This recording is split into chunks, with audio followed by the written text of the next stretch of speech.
Mr. Gaz. How you doing? How you doing, fella? Not bad, not bad. Today you've brought down your Nissan Pulsar. Yeah, that's right. This is a Japanese import. This is a Pulsar. Pulsar, yeah. And the UK version was a Sunny? Sunny GTi-R, yeah. So you've had the car for just under 10 years? Yeah, around about 10 years, yeah. And what sort of spec was the car when you originally bought it? It was just basically standard engine, had the boost turned up to about 1 bar, Walbro fuel pump, different wheels on it, lowering springs, that was about it. Relatively speaking, quite sort of standard. Quite standard. What horsepower did these come with from the factory? I think, off the top of my head, it was 227. And roughly how much you running now? Around 310. And what year is this car, Gaz? H-Reg 1990. Let's have a quick little look under the engine bay. Now, these come with a SR20, don't they? You do, yeah.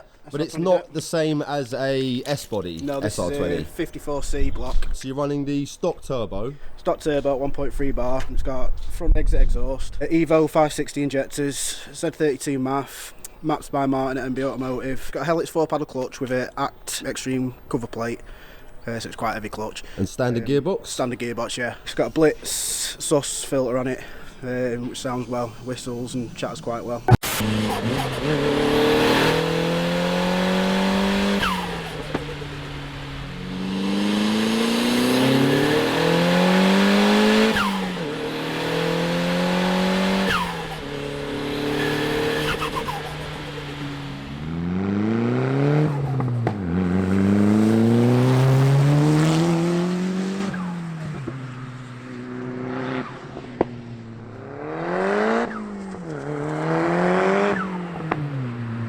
What about the suspension, the chassis, Gaz? It's got Nismo shocks and back springs, lowering springs. Chassis, just like I say, the anti-roll bar on the rear, which makes a big difference. Yeah, stiffens it up a little bit. Polybushed as well on the back anti-roll bar. Front standard anti-roll bar that's polybushed. A lot of four-wheel drive nowadays, they have driving aids, don't they? This is just you in the car, basically. It's just you in the four-wheel drive. People say they do suffer from understeer, but a bit of handling mods like polybushing, anti-roll bars and that, you can easily sort They're not too bad. Yeah. These cars are pretty quick, so you need some pretty decent brakes to stop. Yeah, the standard brakes are pretty pointless, really. The standard brakes that they put on the GTi-R was the same brakes they put on the GTI, so you've got twice the power of the GTI. With exactly the same braking force, yeah, not the safest. So, yeah, the first modification really is to upgrade the brakes on the Pulsar. You've got some pretty sexy, are they 4-pot Willwoods? Yeah, 4-pot Willwoods, Frodo DS2500 pads on the front, mate. just standard brakes on the back with drill discs. It's got Federal RSR 595 tyres, which are crap in the wet, but they're good in the dry. Not too bad in the dry. And what's traction like? Obviously, you've got four-wheel drive in this, so you've got a bit more traction than, say, a front-wheel drive or rear-wheel drive car. The traction's quite good. I mean, if it goes, just keep your foot in and point where you want to go and it straightens itself.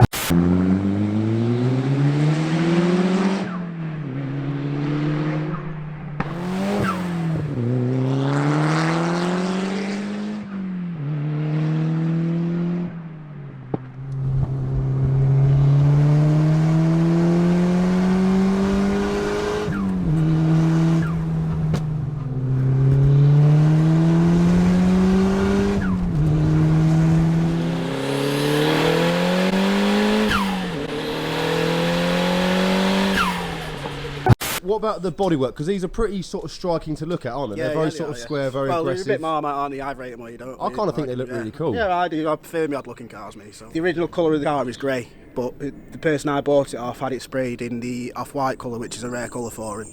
But the paint job was crap. It was all peeling around the windows. So I had it painted in Nissan factory white. This was probably about 5 years ago now. Okay. So it's still in pretty good condition considering you had it done quite a long time ago. Just run us through the interior. You've got a Corbo bucket seat. Corbo bucket seat, yeah, just because it holds me in better than obviously standard Stock seats seats, when you're throwing the car around. It's got obviously an OMP target steering wheel. The dash, it's running Nissan data scan through the ECU, so obviously it shows me my timing, my throttle position, battery, airflow, stuff like that. It's just on the 7-inch tablet, but it sits in the where the clocks are perfectly. So I mean, you still read your speed off GPS. It's got AM, wideband, LD performance, boost controller, G-ready boost gauge. Down here, guys, are these all stock gauges? Stock gauges, yeah. So oil temp? Oil temperature. The middle one is oil pressure. But obviously you've got one over there. Because I've got that one over there. So I block that off because every time I looked at it I used to crap myself. Oil pressure. So I blocked that off so it didn't feel me. And this is the original factory boost gauge, yeah. The back seats have been retrimmed because when I bought the car it had Recaros in with the same material, so whoever's had the Recaros in have had the back seats trimmed. Got which you. they look better than the standard seat. trim, so I just left them in. Gaz has also got a Instagram account down here, so if you guys want to give him a follow, feel free. It's quite surreal, this, Gaz, because you expect the noise to be coming out of here, but it's not. It's actually coming out of here. That is Gaz's exhaust down there. Just going to let the car warm up, and then we'll do a few little revs.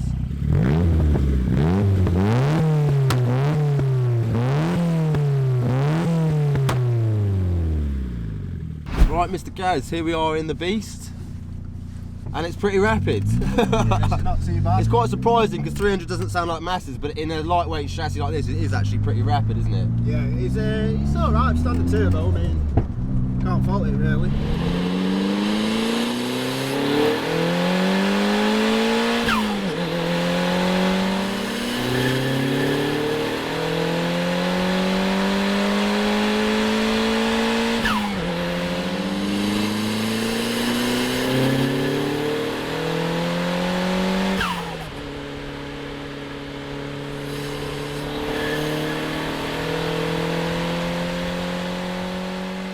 Because it's on standard turbo, it doesn't flow very well in second and third, so it makes about bar in second, 1.1 in third, and then it'll make 1.3 in fourth. So it peaks a little bit more once you get into the higher Yeah, gears. yeah. But it proper pops and bangs, doesn't it? Out Yeah, it spits some flames out. Yeah, I bet you get some big old flames out of this. It sounds pretty savage, to be fair. Like if you're driving about at night and stuff, and like going down a dual carriageway, so you can always see it bouncing off the central reservation. Lighting up those people as you drive past them.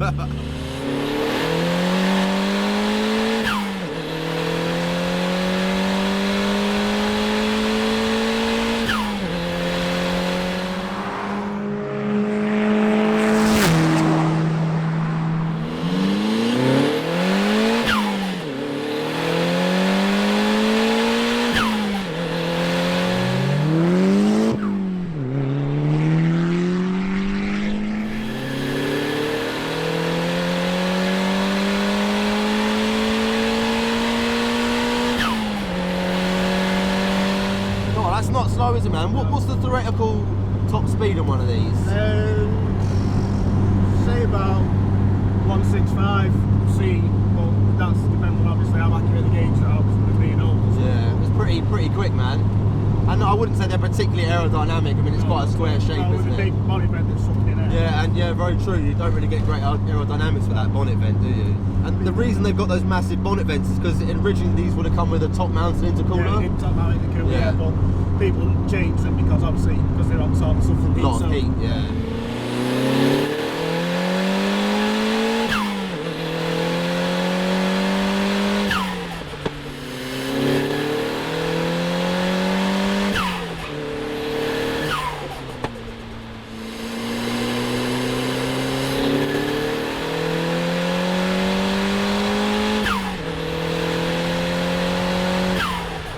What other cars have you had sort of previous to this, Gaz? Have you always been into Jack motors?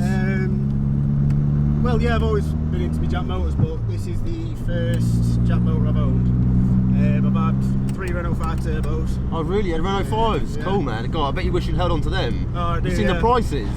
Yeah, they rocketed straight 10 up. grand, yeah, crazy. I had a grey one that had a few bits done to it, but it never ended up being that quick. And then I had a white one which had a VNT turbo set up on it. Crazy. So it made full boost, like really low down in the What sort of horsepower was that? I never had it dyno, but I'd guesstimate, I'd say it tried killing you out of corners. Probably about 160, 170, but just with the way it came in with that VNT turbo. Yeah, super responsive. Super responsive. And they're proper yeah. light, those R5s. What do they weigh, like 900 kilos? Yeah, around 9 something, Yeah. I think, yeah. Crazy cars, man. Always been a massive fan. I think we've actually got a Renault 5 GT Turbo coming up on the channel as well. Right. A white one as well, funny enough. Nice.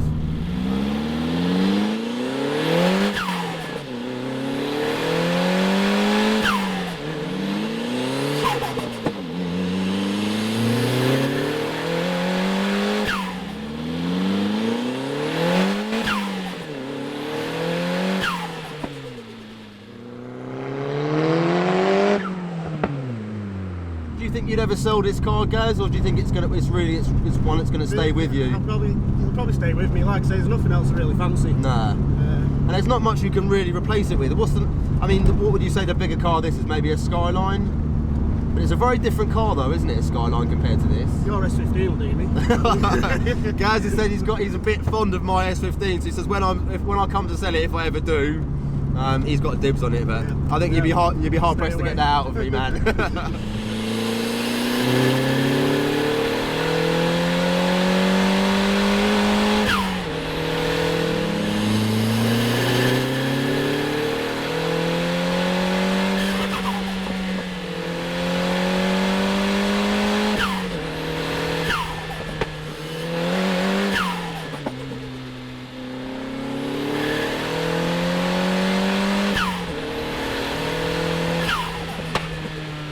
What I've done, or I could say for the handling on this, was the white line rear anti-roll bar. When I got the car, it was quite wallowy in corners, and I changed the anti-roll bar for a white line one, and I tell you what, it just stiffened the whole thing up. Yeah. Is it adjustable that? Yeah. It's adjustable. So you got three different. You got hard, soft, and medium, or something. Yeah, it's in the middle, same medium. Yeah. What about the prices on these guys? Whereabouts are they sitting? I mean, it's been a long time since I looked at a Pulsar online. Well, this is the light sort of slowly going up in value. For a ropey one that needs a bit of work, you could probably pick one up for about 3.5, 4 grand. 4 grand, yeah. For average one condition, you're paying anything between 5 to 7, and then mint ones. For a mint one, yeah. Yeah, wherever the sky's the limit. The sky's the limit, yeah. Yeah, if you get a very low original low mileage. I'd say there's people out there that have tried to sell them for 11 grand, 12 grand, but whether they've ever got whether they actually shift or not, yeah.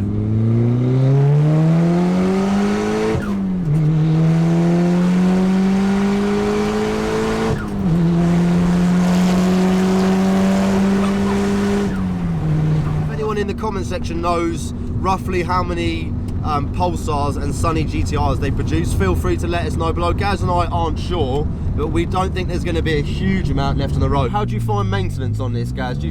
What's the sort of prices like, just keeping it all above board? Same as any other car really, it's turboed, and everybody will agree with. Lots of oil replacement. Change the oil every 3,000 miles. Give a service, plugs, leads, dizzy, fluids in the box to transfer the rear diff. Just keeping all the fluids nice and fresh. Keep on top of it. She's been alright, touch wood. Yeah.